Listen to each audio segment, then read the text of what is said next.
On screen, we can see a pressure gauge whose manufacturer has specified it is suitable for use with R404A refrigerant. This means the instrument has been designed to withstand and measure the characteristic pressures of this gas, offering adequate accuracy within the R404A operating range. This refrigerant gas is a blend composed of 3 gases, commonly used in commercial refrigeration applications such as freezers and cold storage rooms.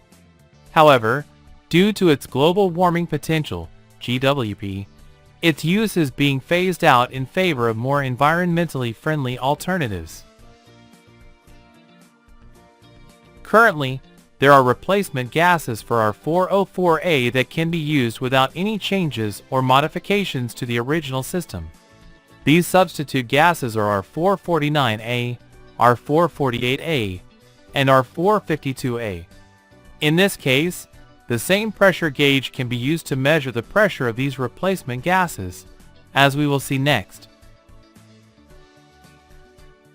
We can observe on the gauge that, in addition to the pressure scale, it also includes a temperature scale. This scale serves a function similar to a thermodynamic property table. It allows us to know the refrigerant temperature at its saturation point, that is, when the liquid and vapor states coexist. This concept, known as saturation temperature, is fundamental in thermodynamics. It is essential to understand it because, in the coils of both the indoor and outdoor units, the refrigerant is in this condition while the heat transfer process is taking place. In this video, we are going to explore how to use the pressure gauge for our R404A, how to interpret its pressure and saturation temperature readings, and we will also analyze some common faults that can be detected with this instrument. A.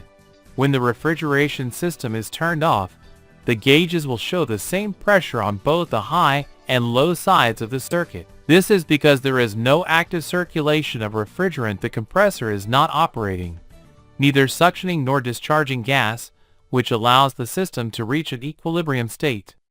In this condition, what is measured is the static pressure of the gas inside the system. The pressure observed in this condition depends directly on the outdoor ambient temperature. For example, at an ambient temperature of 35 degrees Celsius, 95 degrees Fahrenheit, the gauges could show a pressure close to 208 pounds per square inch, corresponding to the equilibrium pressure of our R404A. B. When the equipment is running, the compressor begins to suction refrigerant from the evaporator, the coil of the indoor unit, creating the low side pressure. It then discharges it into the condenser, the coil of the outdoor unit, where the gas condenses, increasing the high side pressure. C. The required low side pressure varies depending on the type of system application. For example, in medium temperature applications, the temperature inside the evaporator is usually kept around -10 degrees Celsius, 14 degrees Fahrenheit, which translates into a pressure of about 47 pounds per square inch. D. In low temperature applications, such as freezing systems, the evaporator is maintained around -20 degrees Celsius, -4 degrees Fahrenheit, which corresponds to a pressure of approximately 29 pounds per square inch. E.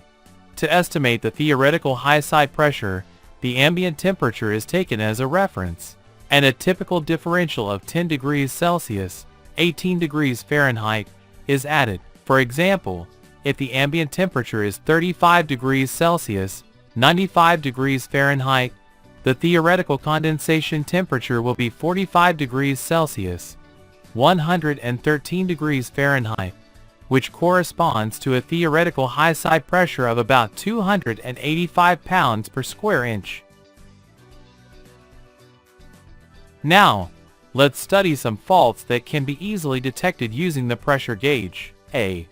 If there is a deficiency in heat exchange, for example, due to a dirty condenser, the high side pressure will rise well above the normal value. Instead of the expected 285 pounds per square inch for an ambient temperature of 35 degrees Celsius, 95 degrees Fahrenheit, we might observe a much higher pressure, which alerts us to a condenser problem. B. If the needle on the low side gauge oscillates or vibrates constantly, this may be a sign of moisture in the system, internal compressor faults, or partial obstructions in the capillary tube or the filter dryer. C. If, after the equipment is turned on, the low side pressure drops sharply and remains very low, while the high side pressure initially rises and then stabilizes, this may indicate a severe obstruction in the capillary tube or the filter dryer.